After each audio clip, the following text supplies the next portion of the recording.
हरे राम कृष्ण हरे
दाता तोची एक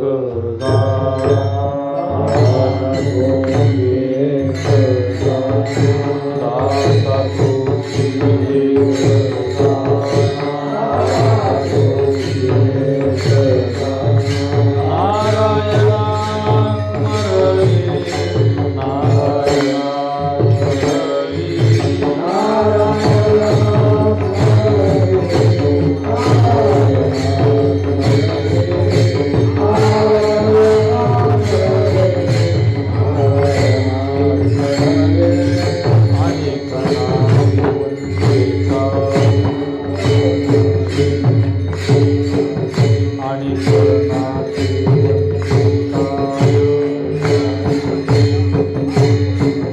नारायणा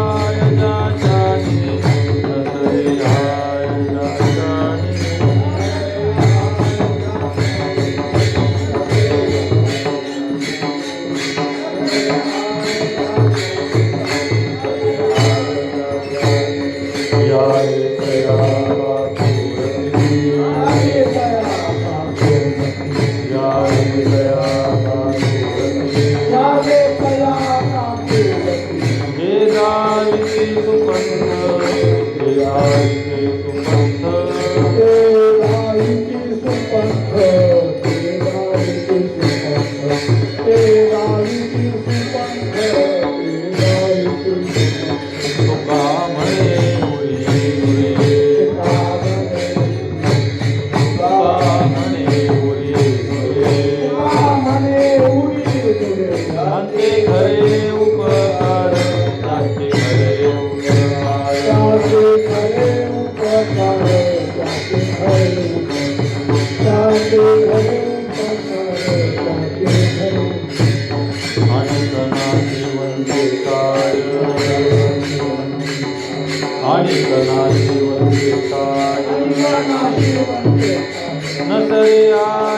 गाच्याने नसरे हाय गाच्याने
हाय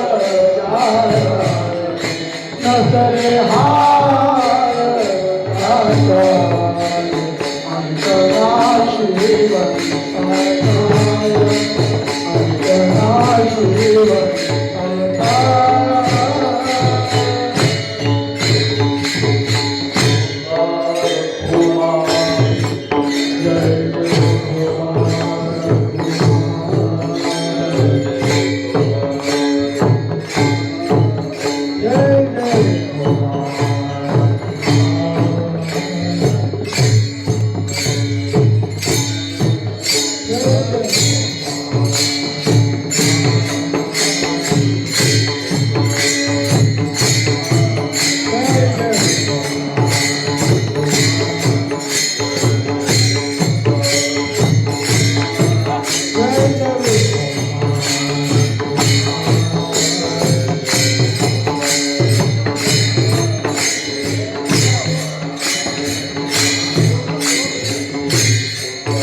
दाता तोची एक जाणा, दाता तोची एक जाणा, नारायणा स्मरे.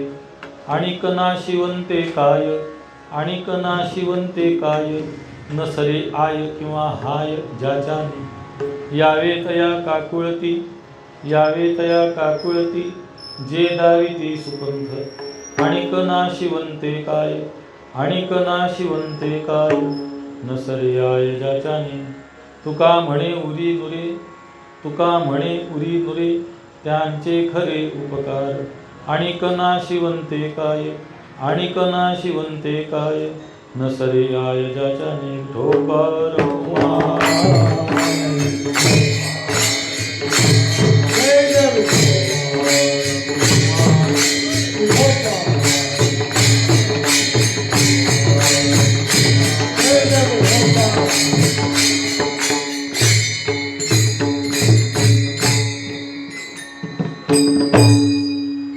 प्रस्तुत सेवेसाठी घेतलेला अभंग जगद्गुरु तुकोबा यांचा असून दात्याचं लक्षण सांगणारा अभंगाचं काहीसं चिंतन सांगण्याच्या पूर्वी सेवेचं प्रवृत्ती निमित्त असं आहे. या गावामधले तुकाराम गणपती पाटील ते निवृत्त होतात आणि सेवानिवृत्तीच्या निमित्तानं त्यांनी ही सेवा इथे ठेवलेली आहे. अगदी स्पष्ट सांगायचं तर मी अशा कार्यक्रमांना जाणारा मनुष्य नाही, पण आमच्या पूर्णनमोहनचा शब्द मला टाळता आला नाही. येता येता त्यांनी सांगितलं हे या गावात आमचा शंकर पण राहतो. तर त्या निवृत्तीच्या निमित्तानं आजची ही सेवा आहे. अभंगाकडे जाण्यापूर्वी एक गोष्ट सांगतो. पुण्यामध्ये सीडॅक नावाची एक संस्था आहे आणि त्या संस्थेने परम नावाचा एक सुपर कम्प्युटर तयार केला. ही गोष्ट 1995 94-96 या कालावधीत. आणि त्याचे जनक आहेत आमचे आदरणीय डॉक्टर भटकर सर. बाकी पुष्कळ कथा आहे, पण गोष्ट सांगण्यात मला रस नाही. महत्त्वाची गोष्ट तात्पर्यापुरती सांगायची. ज्या दिवशी त्या संगणकाचं उद्घाटन करायचं होतं त्या दिवशी सरांनी विधिवत त्याचं पूजन केलं. आधी गणेशाचं पूजन केलं, मग सरस्वतीचं पूजन केलं, आणि मग संगणकाचं पूजन केलं, आणि मग सुरुवात झाली. ज्या दिवशी त्याचं उद्घाटन होतं त्या दिवशी पहाटे 4 वाजेपर्यंत काम चाललं होतं.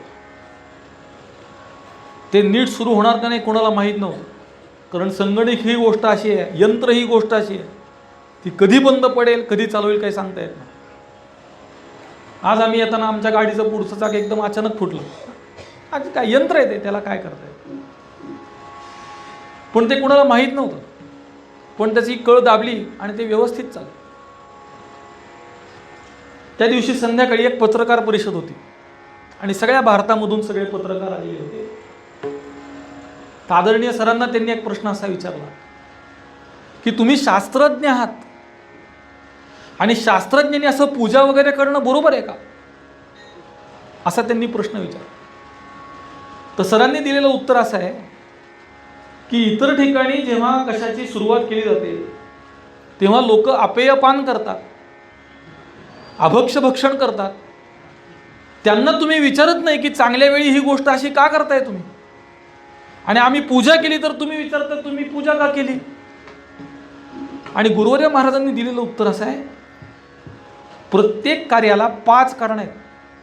अधिष्ठानं तथा कर्ता, करणंच पृथक विधम, विविधाश्च पृथक चेष्टा, दैवम चैवांत्र पंचमम. अधिष्ठान, प्रत्येक कर्माला अधिष्ठान असलं. मी सगळीकडे आग्रहाने गुरुशिष्य परंपरेचं प्रतिपादन यासाठी करतो कारण गुरुशिष्य परंपरेला ज्ञानाचं अधिष्ठान आहे. म्हणून प्रत्येक कर्माला अधिष्ठान असलं पाहिजे.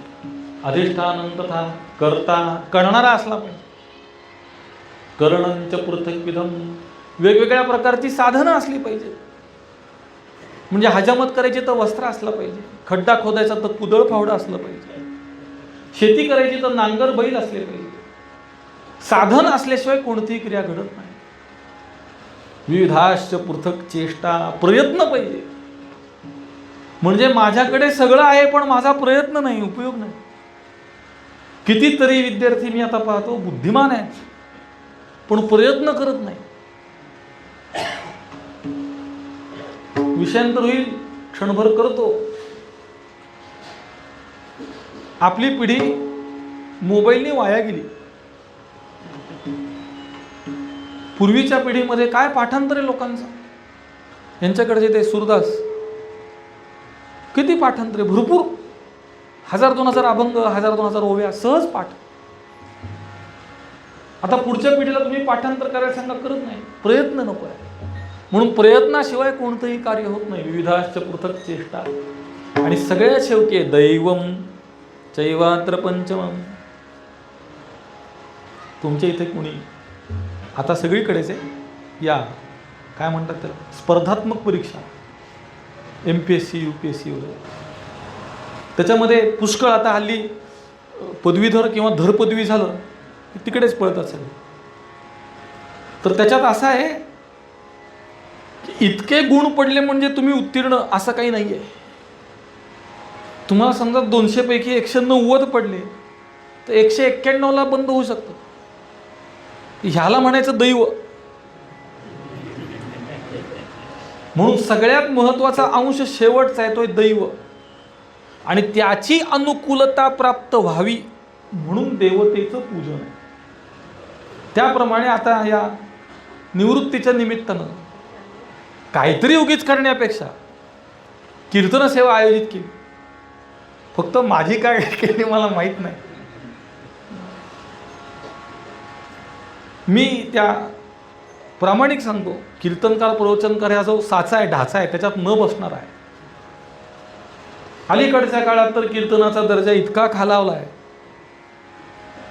की एकदा सुरुवातीला अभंग म्हटला की पुन्हा काय त्या अभंगाचा कुठं वारा लागत नाही. म्हणून मला का बोलवलं माहीत नाही मला. असो, विविधाश्च पृथक चेष्टा दैवम चैवात्र पंचमम. तसं या सेवेच्या निमित्तानं त्यांचं पुढचं दैव त्यांना अनुकूल व्हावं असं आहे. बायका मुलं ऐकत नाहीत म्हणून विरक्त होण्याला विरक्ती म्हणतच नाहीत. बायका मुलं आज्ञेत असताना विरक्त होण्याला विरक्त म्हणतात. पुत्र वित्त कलत्र हे झाली आहे स्वतंत्र, माझे न म्हणे पात्र विषाचे जैसे. आपल्या आज्ञेमध्ये असताना सुद्धा हे माझं नाही अशी भावना निर्माण होणं ही खरी विरक्ती आहे. ती त्यांना प्राप्त व्हावी आणि सरते शेवटी ब्रह्ममेधा प्राप्त व्हावी, मोक्ष प्राप्त व्हावा अशी भगवंताच्या चरणी प्रार्थना आहे. विठोबा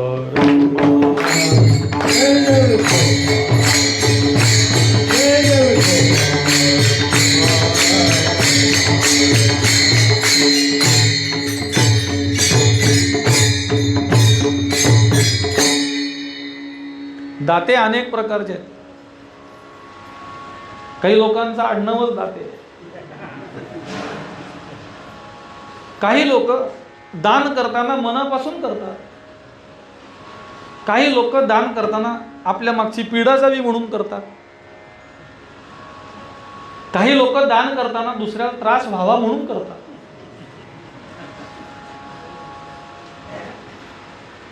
भाडेकरू असलेलं घर दान देणं, मंदिराला भाडेकरूच्या ताब्यातलं घर दान करायचं म्हणजे ताप मंदिराला सगळा. किंवा एखाद्या मित्राला आपली बिघडलेली जुनी गाडी दान द्यायची म्हणजे त्याला सतत धक्का मारून मारून त्यांनी हैराण व्हावं म्हणून दान करायचं. किंवा आता मंदिरामध्ये मी पाहतो, आपणही पहा, मंदिराची दानपेटी जेव्हा उघडली जाते तेव्हा जी नाणी इतिहास संशोधक मंडळात सुद्धा मिळत नाही ती त्या पेटीत असतात. 1 पैसा, 2 पैसे, 1 आणा. आता पेट्रोल सुद्धा 106 रुपये. आता 50 पैसे बंद झाले, पण 1 पैसा 2 पैसा अजून देवाकडे लोक देतात. म्हणजे काय, व्यवहारामध्ये जे चालत नाही ते दान देतात. आता आम्ही आश्रमात राहतो, विद्यार्थ्यांना शिकवतो, तर विद्यार्थी सुद्धा कसे आणून सोडायचे. 10वीला 4 वेळा नापास झाला, दुकान काढून दिलं, चालवता आलं नाही, शेती करायला दिली, नुकसानीत घातली. मग आता काहीच होत नाही, बुवा तरी होतोय का बघू म्हणून सोडायला. म्हणजे व्यवहारामध्ये न चालणारं नाणं देवाकडे दान दिलं जातं. याला दान म्हणतच नाही. भगवंत त्याची व्याख्या अशी करताय, दातव्यमिति यद्दानं दीयते नुपकारिणे देशे काले च पात्रे च तद्दानं सात्विकं स्मृतं. पहिली गोष्ट, जो देणारा आहे त्याची मी देणं लागतो ही भावना असली पाहिजे. त्याचा नियम असा आहे, तुम्हाला सांगतो, जो दान करतो त्यांनी विसरलं पाहिजे आणि जो दान घेतो त्यांनी लक्षात ठेवलं पाहिजे. पण व्यवहारामध्ये उलट चालतं. जो दान देतो तो रोज भोगतो आणि जो दान घेतो तो घेतल्याबरोबर विसरतो. तर आमच्या आळंदीमध्ये घरांपेक्षा धर्मशाळा जास्त आहे. धर्मशाळेमध्ये अशी पद्धत आहे, धर्मशाळांमध्ये, की एका गावाची किंवा एका जातीची म्हणजे ज्ञातीची अशा धर्मशाळा आहेत किंवा व्यापाऱ्यांची. मग तिथे पद्धत काय, सगळ्यांनी एकत्र यायचं, एकेका खोलीचा भार उचलायचा आणि धर्मशाळा बांधायची आणि ज्यांनी त्या खोलीला पैसे दिले त्याच्या नावाची एक पाटी त्या खोलीवर लावायची. आता ज्यांनी दान दिलं त्याची अशी अपेक्षा असते की वारीच्या काळात जेव्हा मी येईन तेव्हा मला ही खोली मिळाली पाहिजे. आणि तो आल्यावर सांगतो ही खोली मी बांधून दिली. बरं, तो सांगतो इथपर्यंत ठीक आहे, त्याचा मुलगा सांगतो, त्याचा नातू सांगतो, त्याचा पणतू सांगतो आणि पुढे जाऊन त्या खोलीवर कूळ लागतं. मग दान दिलंच नाही, लक्षात ठेवा. खिशामधला रुपया त्या दानपेटीमध्ये टाकल्यानंतर हातातून जरी सुटला तरी मनातून सुटत नाही ना. म्हणून ते दान खरं नव्हे. त्याची भावना असली पाहिजे, मी देणं लागतो, दातव्यम. पुढे दीयते नुपकारिणे, प्रत्युपकार निरपेक्षता असली पाहिजे. म्हणजे मी दान दिलं. आता मी पाहतो पालखी सोहळ्यामध्ये दिंड्या निघतात, प्रत्येकाची अपेक्षा आहे दिंडीच्या पत्रिकेत माझं नाव छापलं का नाही तुम्ही. मी 10 वर्ष झाली येतो, तुम्ही माझं नाव छापलं पाहिजे. म्हणजे प्रत्येकाची अपेक्षा आहे की मी जे देतो त्याच्या बदल्यात मला काहीतरी मिळालं पाहिजे. तर दान हा व्यवहार नव्हे. दान म्हणजे स्वसत्ता निवारण करणं. जो काही पदार्थ, आताची परिस्थिती तर अशी आहे, शिष्य गुरुला दान देत नाही, गुरुचीच प्रॉपर्टी मला पाहिजे म्हणतो.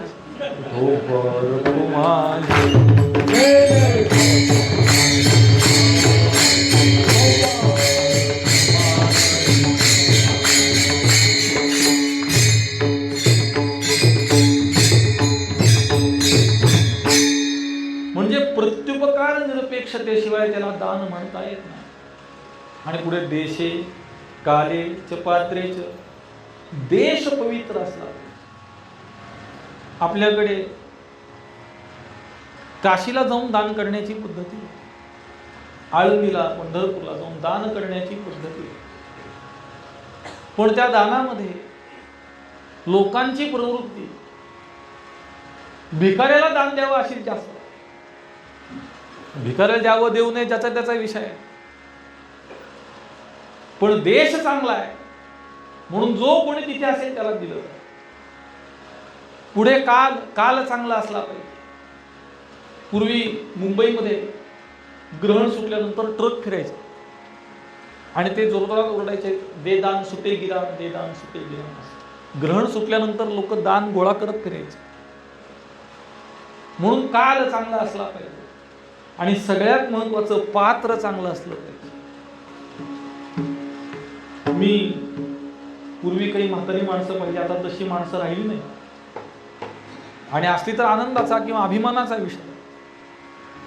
गावामध्ये मराठवाड्यात रामायण चालतं, भावार्थ रामायण चालतं आणि त्याच्यामध्ये शक्ती गोळा करतात. शक्ती म्हणजे लक्ष्मणाला जेव्हा शक्ती लागली तेव्हा त्याच्यावर उपचार झाल्यानंतर मोठी पंगत होते गावात, तर त्याच्यासाठी वर्गणी गोळा केली जाते. तर लोक देताना सांगून देतात की हे 10 रुपये तांदळासाठी असे देतात. तर मी अशी माणसं पाहिली की नोट सुद्धा बदलत नव्हती. ही 10 रुपयाची नोट जर तांदळासाठी आली तर ती नोट तांदळालाच वापरायची. इतक्या सूक्ष्मतेने व्यवहार करत होते. आता हिशोब द्या म्हटलं की भांडणं सुरू होतात. कारण प्रत्येकाचा स्वार्थ आहे. कारण सत्पात्राच्या हातात सूत्र राहिली नाही आणि सत्पात्र आवडत नाही भारतातल्या लोकांना. सध्या दिसतं आपल्याला चांगली लोक नको आहेत म्हणून सत्पात्री दान असलं पाहिजे. देशे काले च पात्रे च तद्दानम सात्विकम स्मृतम, त्याला दान म्हटलं पाहिजे. आता या दानाचे प्रकार अनेक आहेत. रक्तदान, देहदान, नेत्रदान, अभयदान, स्मरणदान. इस्लामपूरचे होते का क्रांतिसिंह नाना पाटील, त्यांचा सत्कार होता आहे आणि त्या सत्कारामध्ये त्यांना एक ताम्रपट देण्यात आला. स्वातंत्र्यासाठी त्यांनी जे युद्ध केलं त्याबद्दल. तेव्हा त्यांनी एक आठवण अशी सांगितली की माझ्या मागे इंग्रजांचे सैनिक लागले होते, बंदुका भरलेल्या होत्या आणि त्यावेळी मी एका घरामध्ये शिरलो आणि त्या घरामध्ये जी माता होती तिने मला आश्रय दिला आणि इंग्रजांचे सैनिक आल्यानंतर तिने माझा पत्ता त्यांना सांगितला नाही जर मी तिच्या घरात सापडलो असतो तर तिचा जीव गेला असता, पण असं असूनही तिने मला अभय दिलं म्हणून मी आज जिवंत आहे. त्यामुळे माझा सन्मान मी तिला समर्पित करू. म्हणजे अभयदान फार महत्वाचं आहे. स्मरणदान, हनुमंतरायाला जांबुवंतांनी स्मरणदान केलं नसतं तर सीता मातेपर्यंत हनुमंतराय पोचले नसते. माऊली सांगतायत शब्दाचं महात्म्य. बाप उपयोगी वस्तू शब्दू स्मरणदानी प्रसिद्धू अमूर्ताचा विशदू आदिसा नव्हे. आत्मरूपाचं स्वरूप, भगवंताचं स्वरूप हे शब्दाच्या पलीकडच आहे. मनवाचा तीत तुझे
स्मरणदान अमूर्त असलेल्या, अतींद्रिय असलेल्या भगवंताचं दर्शन आत्मत्वाने प्राप्ती करून देण्याचं सामर्थ्य असणारा असा शब्द. म्हणून स्मरणदान फार महत्वाचं आहे. किंबहुना शब्द प्रमाणाचं महात्म्य यामुळे आहे, थोडी प्रक्रिया आहे. समजली उत्तम, नाही समजली अतिउत्तम. शब्द प्रमाणाच्या द्वारा सद्गुरु जेव्हा महावाक्याचा उपदेश करतात, त्या उपदेशाने त्या शिष्याला आत्मरूपाची स्मृती होते. किंबहुना केवळ स्मृतीपर्यंत विषय थांबत नाही, त्याच्या पुढे जाऊन त्याला आत्मरूपाचा अपरोक्ष होतं. बरं, अपरोक्ष होतं इथेही थांबत नाही, दृढ अपरोक्ष होतं. आणि दृढ अपरोक्ष म्हणजे प्रत्यक्ष ज्ञान करून देण्याचं सामर्थ्य शब्दात आहे. आणि ते स्मरणद्वारा, स्मरणदानाच्या द्वारा. म्हणून स्मरणाचं दान सुद्धा फार महत्वाचं आहे. आपल्याकडे अनेक लोकांना निवडणुकीच्या पूर्वी दिलेल्या आश्वासनांचं स्मरण करून द्यावं लागतं. ते विसरतात म्हणून नव्हे, त्यांच्या सगळं लक्षात असतं पण ते बोलत नाही. असो, त्याच्याकरता तुम्ही माझं वेगळं व्याख्यान ठेवायला. हा काही कीर्तनातला विषय नाही. मी सांगतोय फक्त स्मरणदान एवढ्या पुरतच. स्मरणाच्या दानाने विस्मरणाची योग्यता ही वस्तूच्या अप्राप्ती इतकीच आहे. तुम्हाला उदाहरण सांगतो म्हणजे काय. एका बाईने नथ केली आणि स्वयंपाक करताना ती स्वयंपाकात पडू नये म्हणून ती नाकातली नथ काढून आपल्या मंगळसूत्रात अडकवून ठेवली. आणि स्वयंपाक होईपर्यंत तिला विस्मरण झालं. मग ती नथ शोधायला लागली. एक भिक्षकरी आला, तो म्हणला का हो? म्हणली माझी नथ हरवली. त्याला दिसली की हिने मंगळसूत्रात ठेवली आहे. तो म्हणतो मी तुमची नथ जर शोधून दिली तर काय द्या? काही म्हणजे पोटभर जेवायला द्या, देते. आरसा घेऊन या म्हणला. आरसा आणला आणि तो समोर धरला आणि म्हणला स्वतःला वरपासून खालपर्यंत पहा. जेव्हा ती पाहत निघाली, त्या मंगळसूत्रात नथ दिसली. ती म्हणाली नथ सापडली, गोष्ट संपली. तात्पर्य सापडली म्हणण्यासाठी ती हरवली होती का? पण विस्मरण झालं होतं. विस्मरणाची योग्यता ही अप्राप्तीचीच आहे. म्हणून तर मोक्षाच्या स्वरूपामध्ये नित्य प्राप्ताची प्राप्ती आणि नित्य निवृत्ताची निवृत्ती. मग नित्य प्राप्त आहे तर प्राप्ती का म्हणायचं? मध्यंतरी विस्मरण आहे. जर आपलं आत्मरूपाचं स्मरण असंच व्यवस्थित राहिलं असतं तर आपण जन्माला आलो नसतो. आपुला आपण पया विसरू जो धनंजया तेची रूप या अज्ञानाशी. आपल्याला आपला विसर पडतो. असा आहे, दुसऱ्याचा विसर पडणं ठीक आहे. आता मला अनेकदा लोक भेटतात, काय ओळखलं का महाराज? नाही ओळखलं, नाही ओळखलं, नाही ओळखलं, झालं विस्मरण. पण उद्या जर मी असं म्हटलं की मी मलाच ओळखत नाही तर ते जुळणार नाही. त्याप्रमाणे आपलं अज्ञान म्हणजे आपण आपल्याला खरं तर ओळखत नाही. तुम्हाला हे पटेल पटणार नाही मला माहित नाही, पण संत वचनावर तुमचा दृढ विश्वास असेल, पक्क लक्षात ठेवा तुम्ही स्वतःला विसरलेले आहात. आणि जो स्वतःला विसरत नाही किंवा ज्याला स्वतःचं स्मरण होतं तो जन्म मरणाच्या फेऱ्यातून सुटतो. एवढं त्या स्मरणदानाचं महत्व आहे. पण लोक स्मरण कशाचं करून देतील काही सांगता येत नाही. तुम्हाला गंमत बघायची असली तर बघा. मला कुणाकडे पैसे मागायला आवडत नाही. कष्ट करून कमवा ना ज्यांनी ते. शेती करा, दुकान टाका, चपला शिवा, संडास स्वच्छ करा, कोणतंही काम करा आणि कमवा कष्टाने. पण तुम्हाला स्मरणाची गंमत पाहिजे असेल तर सांगतो की एखाद्याकडून 100 रुपये मागा आणि मागताना त्याला सांगा मी तुला उद्या देतो, आणि दुसऱ्या दिवशी त्याला भेटू नका. तिसऱ्या दिवशी भेटल्यावर पहिलं स्मरण कशाचं करून देतो? तू काल मला 100 रुपये देणार होतास. स्मरण वित्ताचं, पैशाचं. व्यवहारतः अलीकडच्या काळामध्ये विषयासक्त पुष्कळ आहे. ते विषयाचं स्मरण करून देतात. आता कोण कशाचं स्मरण करून देतो हे सांगण्याची जागा नाही, ती मर्यादा जागा वेगळी. म्हणजे स्मरण करून देणारा सुद्धा स्मरणदान करत असताना कशाचं स्मरण करून देतो याच्यावर तो दाता आहे का नाही अवलंबून आहे. म्हणून विचार आणते. जगद्गुरु तुकोबाराय निर्वाळा देत आहे की तुम्हाला दाता पाहिजे ना, दाता कोण आहे जाणून घ्यायचंय ना. दाता तोची एक जाणा, दाता तोची एक जाणा, दाता तोची एक जाणा, दाता तोची एक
दाता तोची एक जाणा नारायणा स्मरवी.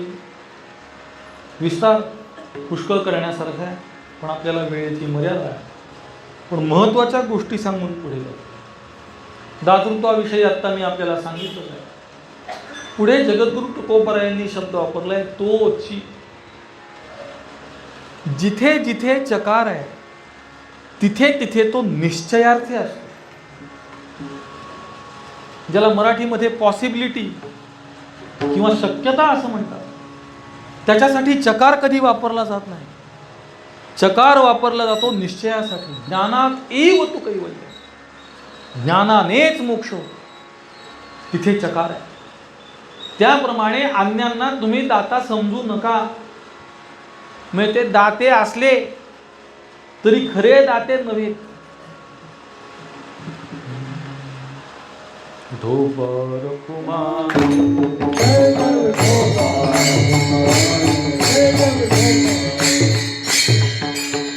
हिंदता गव्हाणी गा शीणलो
Radhe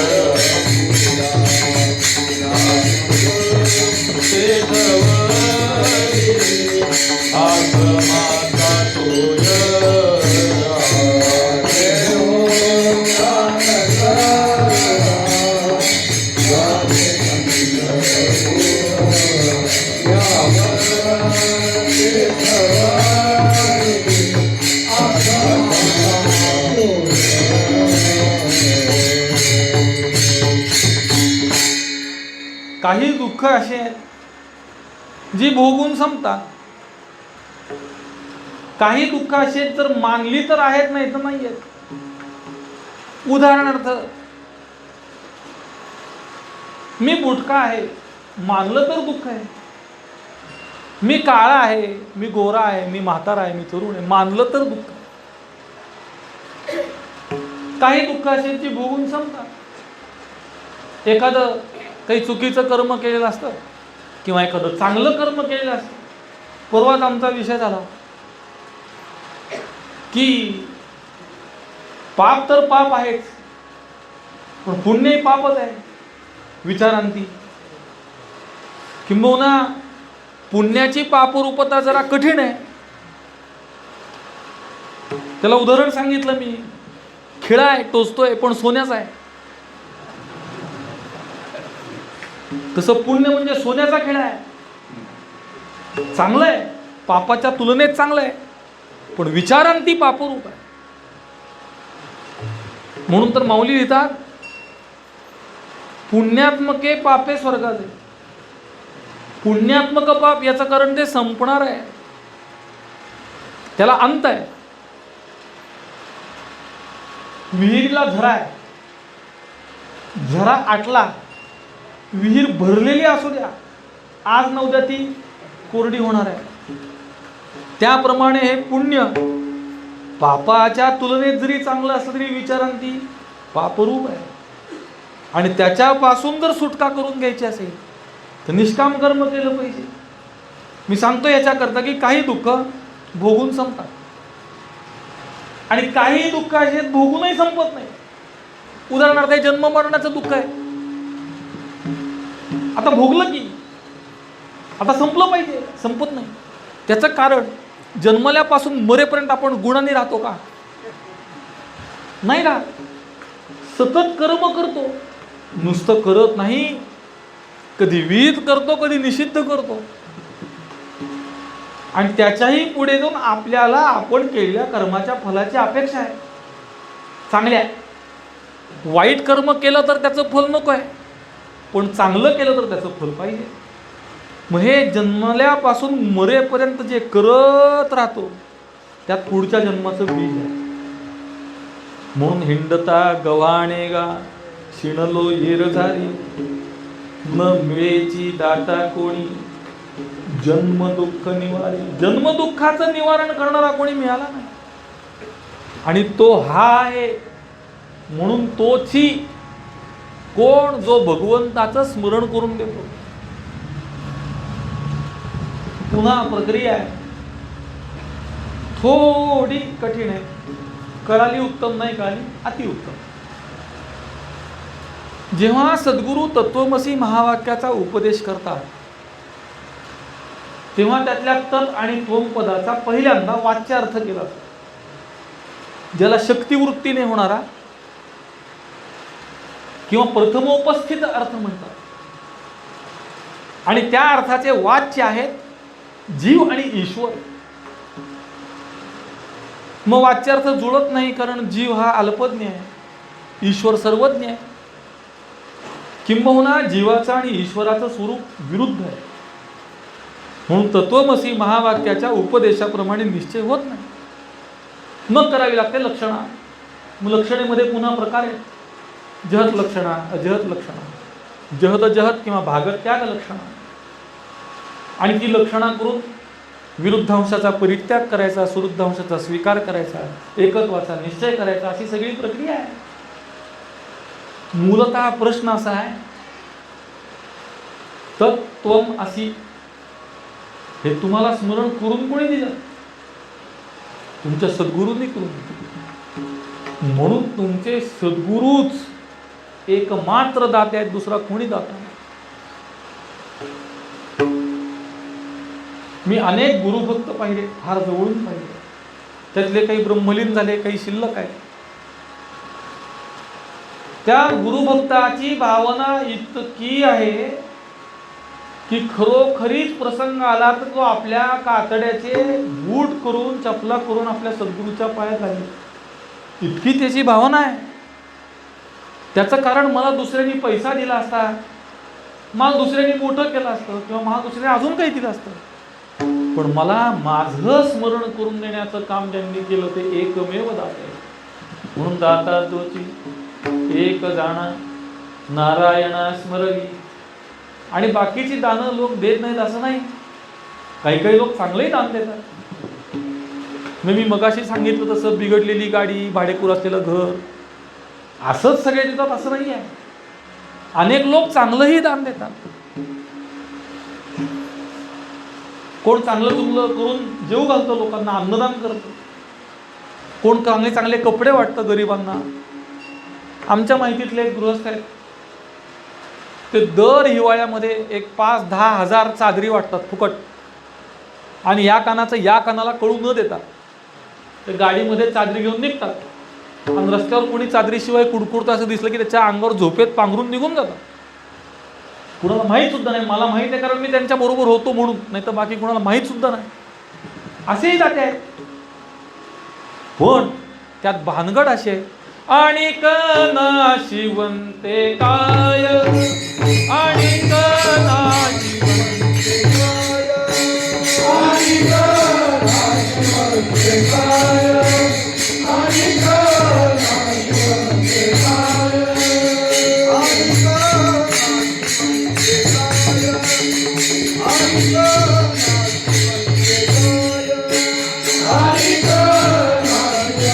काय, आणि नाशिवंते काय.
नाशिवंते काय न सरे आय ज्याच्याने.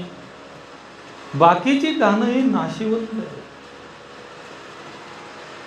एक वास्तुरचनाकार आहेत, आता ते ब्रह्मलीन झाले, जवळजवळ 102 वर्षाचे होते. तर त्यांनी एक वास्तुरचनेचा उत्तम नमुना सांगितला. पुण्यामध्ये मंडई आहे आणि त्या मंडईची रचना अशी गोलाकार आहे. म्हणजे महात्मा फुले मंडई म्हणून आहे पुण्यात, तिची रचना अशी गोलाकार आहे आणि त्याला 10-12 दार आहेत आणि बाहेर एक वर्तुळ, त्याच्या आत एक, त्याच्या आत एक, त्याच्या आत एक, त्याच्या आत एक, असं अशी रचना आहे.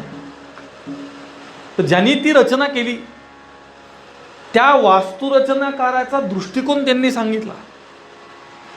सगळ्यात बाहेरचं जे वर्तुळ आहे त्याच्यामध्ये भाजीपाला, जो सगळ्यात लवकर खराब होतो. मग त्याच्या थोडं आतल्या बाजूला फळभाज्या, ज्या थोडं अधिक टिकतात.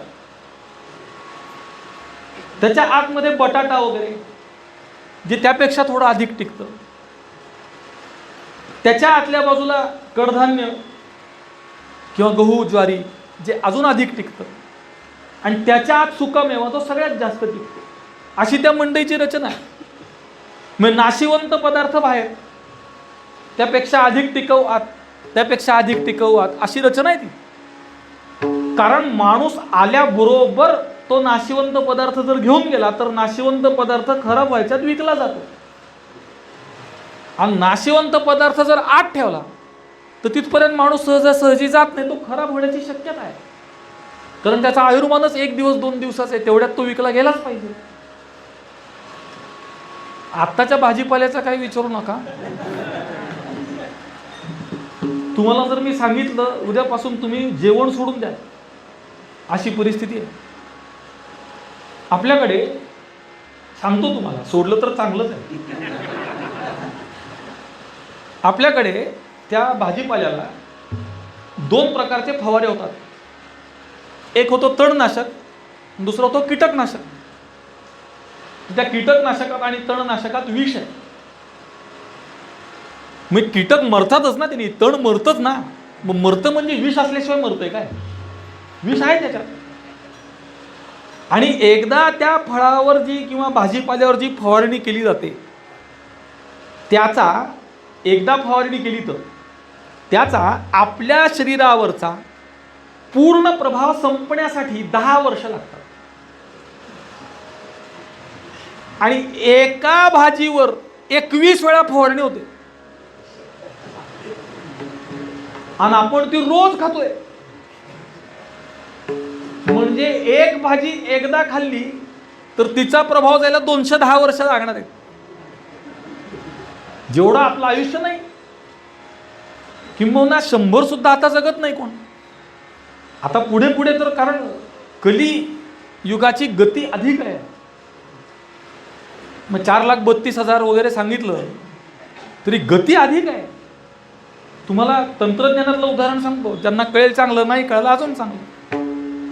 पूर्वी ग्रामोफोन होता.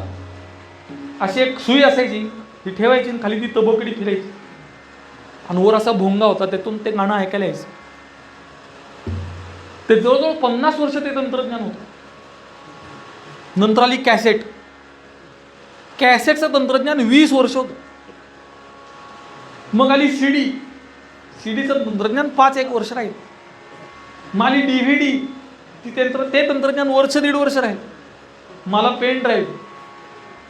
आता पेन ड्राईव्ह सुद्धा पहिल्यांदा फार फार तर 1 GB मिळायचा. आता TBचा मिळतो. म्हणजे ट्रिलियन बाईट्स. अजून त्याची क्षमता वाढतेच आहे. म्हणजे आपण तो पेन ड्राईव्ह विकत घेऊन दुकानातून असं उलटं वळालो की नवीन आलेला असतो. म्हणजे कलेची गती अधिक आहे. याच्या पुढे 100 वर्ष नाही. आता मध्ये मध्ये 50 वर्षाची माणसं मरत होती, 40-25, आता 20-21 वर्षाची पण मरायला लागली. पटापटा पटापटा गती वाढणार आहे. कलीची गती अधिक आहे. असो, मी सांगतो याच्याकरता, नाशिवंत देह आहेच आहे. पण ही एक बाजू आहे की नाशिवंत देह आहे. पण दुसरी बाजू त्याची अशी आहे, शरीर माध्यम खलु धर्म साधनम. तुम्हाला जर धर्माचं आचरण करायचं असेल तर शरीराला तुम्ही सांभाळलं पाहिजे. शरीर तंदुरुस्त ठेवलं पाहिजे. शरीराला अंजारू गोंजरू नका, पण शरीराचा सांभाळ नीट करा ना. आपल्या आयुष्यातला म्हणजे जगद्गुरु तुकोबर यांनी यादी दिली. शत गणिले ते अर्धरात्र खाई मध्ये बालत्व पीडा रोगक्षय. त्यात एक उरले सांगायचं राहिलंय, बहुतेक माझ्याकरता ठेवलंय ते आहे आरशामध्ये बघणं. जसा बालत्वामध्ये काळ जातो, पिढेमध्ये जातो, आरशासमोर किती वेळ जातो बघा ना तुम्ही. मग भजनात जर तेवढा वेळ लावला तर मुक्त होईल माणूस, इतका जातो. मग माता वर्गाचा तर विचारूच नका. जवळजवळ त्या स्त्रीच्या वजना इतका माल वरून लावलेला असतो. मग 40 किलो वजन तर 40 किलो मेकअप, अशी परिस्थिती आहे. म्हणून तोही वेळ कशामुळे, शरीराविषयी आसक्ती नसावी, पण शरीराचा धर्माला उपयोग करता यावा म्हणून शरीराची तंदुरुस्ती राहिली.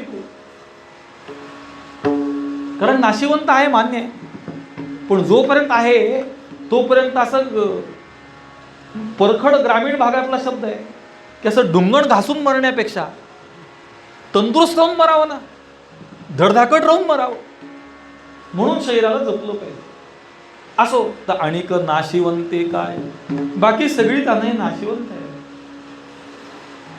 कोण पैसे देईल, कोण अजून काही. आपला एक समज असा आहे की विषयाच्या उपभोगाने एका क्षणाला आपल्याला विरक्ती प्राप्त होते, असं काही लोकांचं तत्वज्ञान आहे. की तुम्ही विषयाचा इतका उपभोग घ्या की तुम्हाला एक दिवस त्याचा कंटाळा येईल आणि तुम्ही ते सोडून द्या. असं घडत नाही. भोगे काम वाढे, इंधने आगीसी हाका कचडे. जर आग लागली तर ती विझवण्याकरता एखादा पेट्रोल घेऊन आला तर ती विझणार थोडी आहे, ती भडकणार आहे. किंबहुना ती आग तर भडकेल, त्यात हा पण पेटणार आहे. म्हणून भोगाने काम निवृत्त होत नाही, काम वाढतो. म्हणून न सरे आय ज्याच्याने. आय या शब्दाचा अर्थ आहे इच्छा, वासना.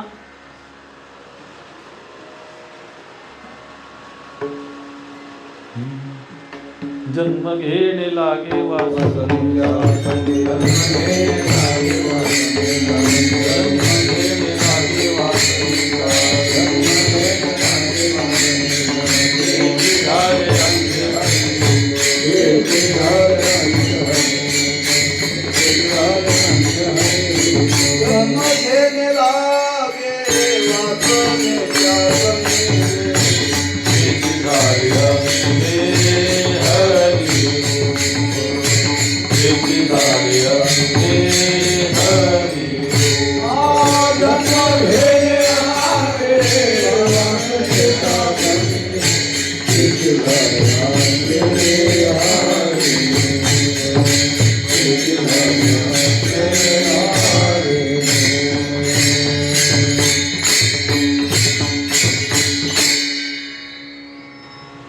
पुन्हा एक क्लिष्ट विषय आला डोक्यात.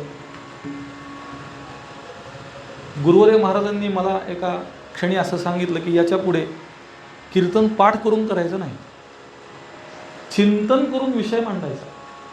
भगवंत जशी स्फूर्ती देईल तसं बोलायचं. तर आत्ता माझ्या डोक्यात विषय असा आला की कार्य आणि कारण यांचा न्यायशास्त्रामध्ये खूप विचार केला, सखोल विचार. तर बीज आणि वृक्ष याला कार्यकारणता न्यायशास्त्र देत नाही. न्यायशास्त्र कार्यकारणता देतं बीजामधलं तेल आणि अंकुरातला रस, याला कार्यकारणता देतं. म्हणजे अंकुरातलं रस हे कार्य आहे आणि बीजातलं तेल हे कारण आहे. असं कशामुळे? त्याचं लक्षण असं आहे, त्याचा विस्तार करायचा तर कमीत कमी एक महिनाभर तरी रोज 2 तास वेळ दिला पाहिजे, मग त्याचा व्यवस्थित विस्तार करतो. कार्याधिकरण वृत्त्यभाव प्रतियोगिता वच्छेदकतात्वावच्छिन्न आधेयता निरूपक पर्याप्तीकरणता वच्छेदक संख्या भिन्न. अशी जी कारणता वच्छेदकतात्वावच्छिन्न आधेयता निरूपक पर्याप्त्यधिकरणता वच्छेदक संख्या तादृश संख्यावत धर्मवत्वम कारणत्वम, असं कारणाचं लक्षण आहे. मग कार्य काय? कार्याचं अधिकरण काय? कार्याधिकरण वृत्ती अभाव कोणता? कार्याधिकरण वृत्तभाव प्रतियोगी कोण? असं एकेका शब्दाचा अर्थाचा विचार करून ते लक्षण ठरवलेलं आहे. तर आत्ता त्याचा विस्तार करत नाही. ज्यांना खरोखरीच त्यात रस असेल त्यांनी आश्रमात या, कारण मी इथपर्यंत येऊन तुम्हाला देणार नाही, तुम्ही येऊन घेतलं पाहिजे. मी आलो कशा करता? तुम्हाला आमंत्रण द्यायला, तिथं या ऐकायला म्हणून. आता फक्त एक मुद्दा सांगतो. चांगलं बीज आहे. आता पाऊस झालाय चालू, आता काही दिवसांनी वापसा होईल. तर वापसा झाल्यानंतर पेरणीचा काळ आहे. तर उत्तम बीज आणलं छान. एक त्या बाई आहेत, त्यांना पद्मश्री पुरस्कार मिळाला. कशामुळे मिळाला? बीज जतन केलं म्हणून. सेंद्रिय बीज. म्हणजे सेंद्रिय बीज इतकं दुर्मिळ झालंय की ज्याच्याकडे ते आहे त्याला पुरस्कार द्यावा लागतोय देशाला. इतकं हायब्रिड झालंय सगळं. चांगलं धान्य मिळत नाही. समजा एखाद्याने चांगलं बीज आणलं, फक्त पेरण्यापूर्वी चांगलं भाजून घेतलं, उगवेल काय?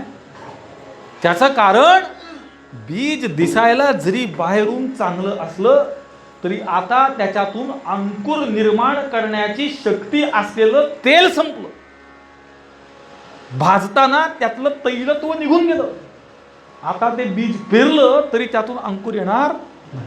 त्याप्रमाणे वासना जर निवृत्त झाली तर देह जरी शिल्लक असला तरी पुढच्या जन्माचं बीज त्याच्या कर्मातून घातलं जात नाही. कारण पुढच्या जन्माला कारण देह नाही, देहातली वासना आहे. आणि ती वासना निवृत्त झाली, वासना हरिरूप झाली. हे सामर्थ्य केवळ भगवंताचं स्मरण करून देणाऱ्या सद्गुरूंकडे, संतांकडे आहे. आणि म्हणून आणिक नाशिवंते काने न सरे आय ज्याच्याने. वासना निवृत्त होत नाही, उलट वासना वाढते. एखाद्या मनुष्याला घरी बसल्या बसल्या जर जेवण मिळायला लागलं तर तो असं म्हणतो की आता याच्या पुढे मला मिळतंय तर मी कामाला कशाला जाऊ. शेतात मजूर मिळतात का, खरं सांगा. त्याचं खरं कारण सांगतो तुम्हाला, फुकट रेशन हे त्याचं सगळ्यात मोठं कारण. खायला जर फुकट आहे तर काम कशाला करायचं. बरं, एखाद दिवस काम केल्यानंतर 200-500 रुपये जर मिळाले तर बाकी सगळी त्यांची व्यवस्था चालते तेवढ्यात. मग ती कशाची व्यवस्था चालते सगळ्यांना माहिती आहे, ते कशाला सांगायची जागा नाही त्याची. मग बाकी व्यवस्था चालण्याकरता एखाद दिवस आठवड्यातलं काम चालतं आणि बाकी सगळं फुकट. मग हे काय, दान आहेच ते, पण त्याने इच्छा वाढते, न सरे उलट वाढे. आय ज्याच्याने. वाजली किती? अभंगाचा भावार्थ झाला असं समजून संप्रदायपूर्वक भजन करू. उर्वरित काळामध्ये राहिलेल्या 2 चरणाचा थोडक्यात भाव पाहून आपली सेवा पूर्ण करू. ज्यांना देवाने चांगलं तोंड हात वगैरे दिले निरोगी, त्यांनी आमच्याबरोबर भजन करा. ज्यांना दिलेलं नाही त्यांच्याविषयी कुठलीही तक्रार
आणिक नाशिवंते काय, आणिक नाशिवंते काय, आणिक नाशिवंते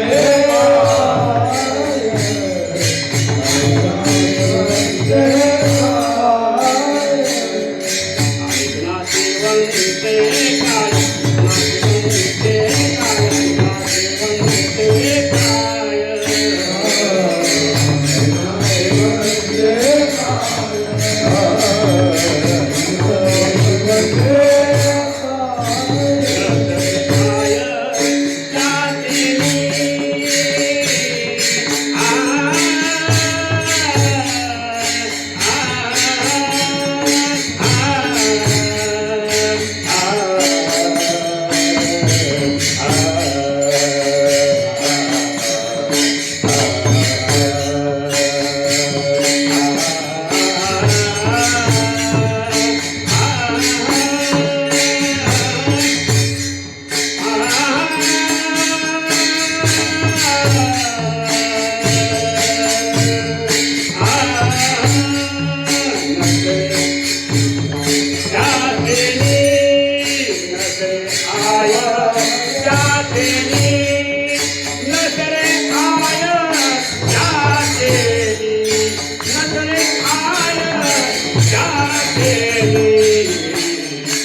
आणि नाशिवंते काय नसरे आय ज्याच्याने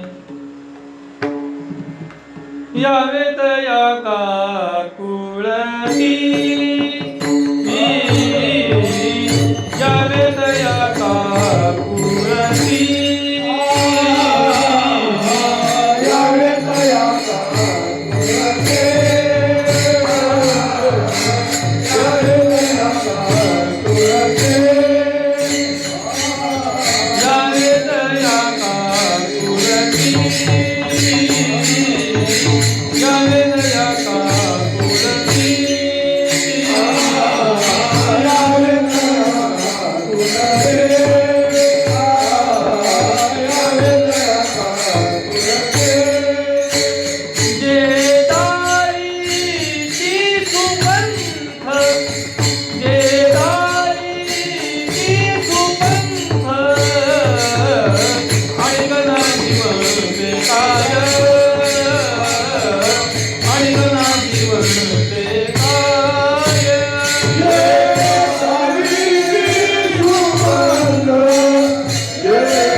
तद्विद्धि प्रणिपातेन परिप्रश्नेन सेवया उपदेक्षन्ति ते ज्ञानं ज्ञानं तत्त्वदर्शिनः ते ज्ञान पैगाधरे जरी मनी आथी आणारे तरी संताया गजावे सर्वश्रेष्ठ. त्या संतांना शरण केलं पाहिजे.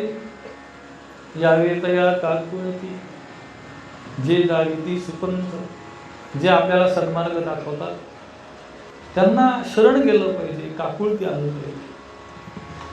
पण वस्तुस्थिती अशी आहे की जो आपल्याला खरं सांगतो तो आपल्याला आवडत नाही. सामान्यतः हल्लीच्या काळात तर अगदी सामान्यतः पोरांना न आवडणाऱ्या व्यक्ती म्हणजे आईबाप. त्याचं कारण ते चुका सांगतात, असं करू नको तसं करू नको म्हणतात. आणि आवडती व्यक्ती म्हणजे मित्र, तो एकदम बरोबर, तो असंच करत जा. मी असे काही महाभाग पाहिले जे आपल्या मित्रांना ज्यांच्या मनामध्ये आईबापाविषयी सद्भावना आहे त्यांना सांगतात तू असं वागू नको, तू उलट बोलत जा, असं शिकवतात आणि ते त्यांना आवडतात. त्याचं कारण चांगलं बोलणारं आवडत नाही. तुम्हाला एक खूण सांगतो,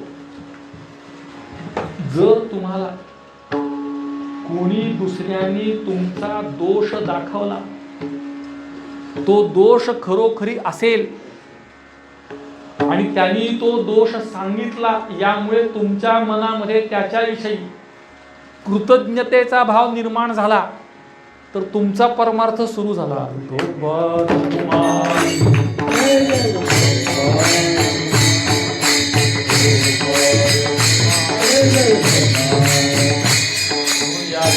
काकुळती जे दाविती सुपंथ जे आपल्याला मार्गदर्शन करतात, सन्मार्ग दाखवतात.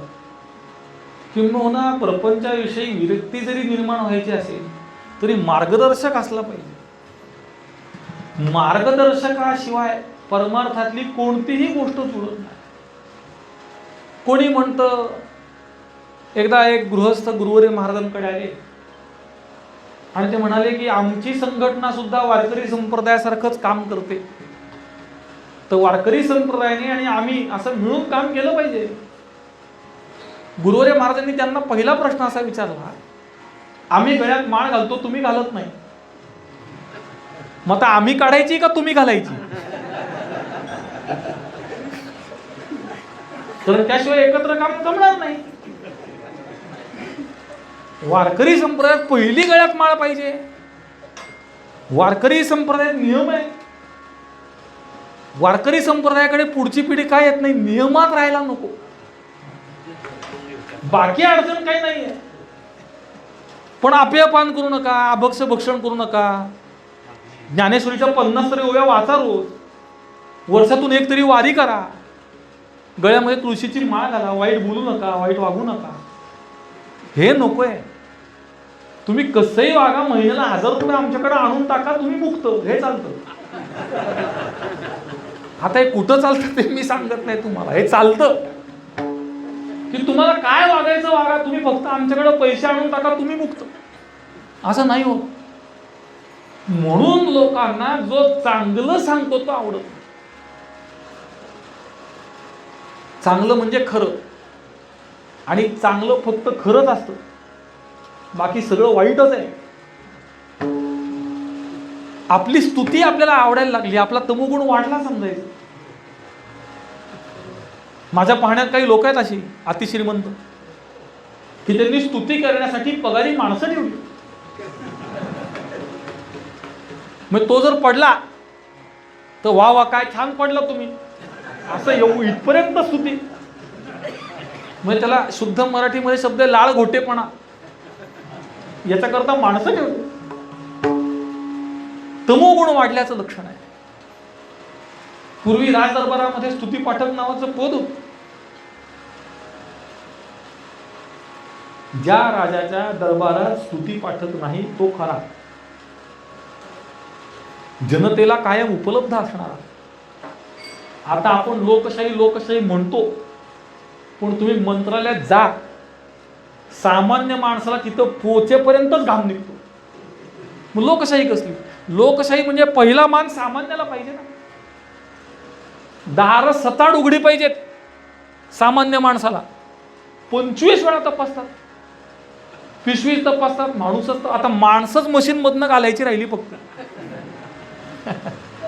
कठीण आहे. असो, तो विषय वेगळा आहे सगळा. पण मी आपल्याला एक सांगतो, भारतामध्ये लोकशाहीचा अतिरेक झालाय. अतिरेक. पहिला अतिरेक हा झालाय की लोकांना आपले हक्क पाहिजेत पण कर्तव्य नकोय. कचरा उचलणाऱ्या माणसाने माझ्या घरासमोरचा कचरा उचलावा हे पाहिजे, पण मी माझ्या घरासमोर घरातला कचरा बाहेर टाकणार नाही हे नकोय. मी कचरा कुठेही टाकीन, त्यांनी उचलला पाहिजे. ही भावना वृद्धिंगत होतीये हळूहळू. म्हणून लोकांना चांगलं सांगणारं आवडत नाही, चांगलं पाहायला आवडत नाही. आम्ही एखाद्या वेळी म्हटलं, ते हल्ली काय झाले तुम्हाला सांगू का, यूट्यूब किंवा इंटरनेटवर किंवा वेगवेगळ्या TV चॅनल्सवर वेगवेगळ्या कथा, वेगवेगळी कीर्तनं, वेगवेगळी प्रवचनं सारखं चालूच आहे. महापाव बुवा नाही आवडला, रिमोट दाबला की दुसरा बुवा. तो नाही आवडला, परत रिमोट दाबला तिसरा. गुरु शिष्य परंपरा सांगते, एकदा गुरुच्या पायावर डोकं ठेवलं ना, तिथं सोडून दुसरीकडे डोकंही ठेवायचं नाही. एकनिष्ठ म्हणजे एकनिष्ठ. आता तुम्ही 100 बुवा बाबांचं ऐकणार, तुमच्या डोक्यात काय होईल? भ्रमाशिवाय काही राहणार नाही. म्हणून किमान एक नियम लक्षात ठेवा, एकाकडंच ऐकलं पाहिजे.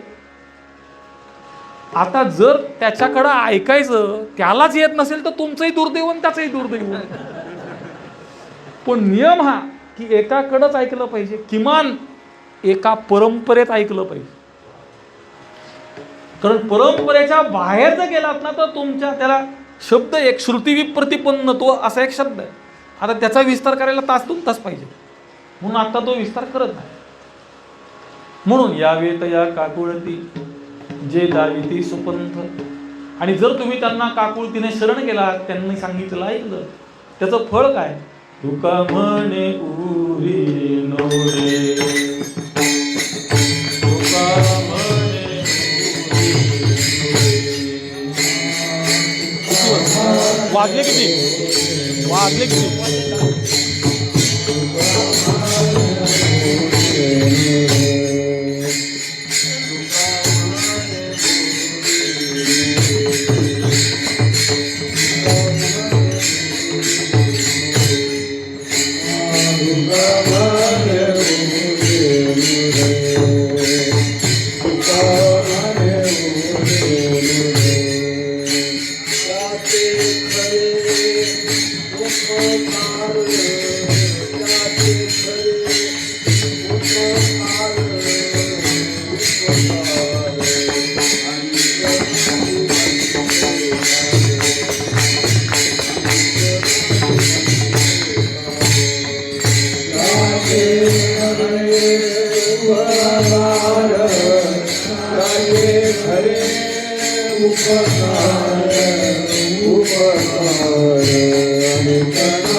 तुका म्हणे उरी नुरे त्यांचे खरे उपकार.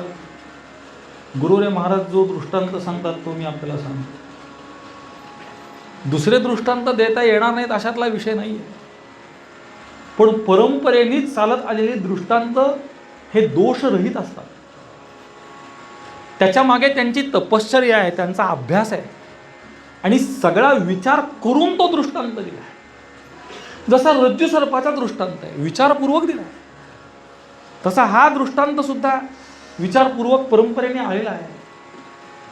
एका बाईने नवीन कढई आणली आणि त्यात पहिला पदार्थ केला फोडणीचा, नंतर ती धुवून टाकली.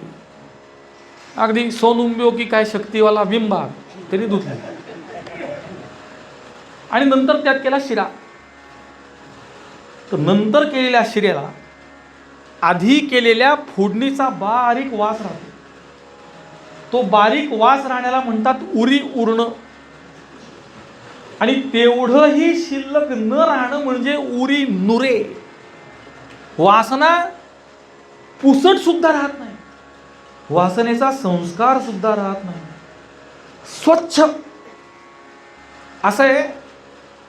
मला वासना नाही सांगणारे 1000 दाखवतो तुम्हाला, 1000 आजही. पण उरी उरे वर्मते एक आहे. हे सगळं नाही, पुढचं नाही म्हणायचं, वर्म आहे एवढंच म्हणायचंय. दोन्ही तिसती सारखी वर्म जाणे तो. नुसत्या सांगण्याने वासना निवृत्त होणार नाहीये. त्या वासनेला निवृत्त करायचं म्हणजे किती निवृत्त करायचं, ते जे झाले अंगे हरिरूप अशी निवृत्त झाली पाहिजे तर निवृत्त होते. म्हणजे वासना निवृत्त झाली पण भगवंताविषयी माझ्या मनामध्ये भक्तीचा भाव नाही असं घडणार नाही. जर भगवत भक्ती असेल तरच वासना निवृत्त होते आणि ती वासना भगवत रूप होते. म्हणून तुका म्हणे उरी नुरे त्यांचे खरे उपकार आणि कनाशिवंते काय नसली आहे ज्याच्याने. मी नेहमी असं सांगतो की 2 तास हा वेळ कीर्तनासाठी पुरेसा नाही आहे. कीर्तनासाठी म्हणजे अभंगासाठी. हल्लीच्या पद्धतीमध्ये ख्याख्या खुकून किकी करायचं असेल तर काय किती वेळ चालतो. पण जर तत्वचिंतन करायचं असेल, अभंगामध्ये प्रतिपादित अर्थाला काही पाहायचं असेल तर त्यासाठी हा वेळ पुरेसा नाही आहे. पण हल्ली पद्धती तीच असल्यामुळे त्या पद्धतीचा अंगीकार करून वेळेची मर्यादा झालेली आहे, त्यामुळे आपण विराम दिलो. ज्यांना यापेक्षा अधिक खोलामध्ये जाऊन काही अभ्यास करायचा असेल त्यांनी वेळ काढून आश्रमामध्ये या, मी तिथे आहे. तुमचं समाधान होईपर्यंत सांगण्याची जबाबदारी माझी. पण आता मात्र वेळेची मर्यादा परिपूर्ण झाली आहे, त्यामुळे आपण आता इथे विराम घेऊ. या सेवेमध्ये जे योग्य आहे शास्त्र संवाद आहे ते माझ्या परंपरेचं आहे, गुरुदेव महाराजांचं आहे.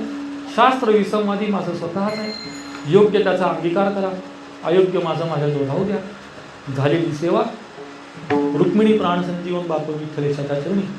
संत सम्राट महाकेवल्य तुझे ज्ञानोबाराय, जगद्गुरु तुकोबाराय, सकल संत परंपरा, सकल गुरु परंपरा, तीर्थरूप गुरुदेव महाराज, तीर्थरूप सौभाग्यवती आई साहेब, तीर्थस्वरूप मालक या सर्वांच्या चरणी समर्पित करून सेवेला विराम. ज्ञानेश्वर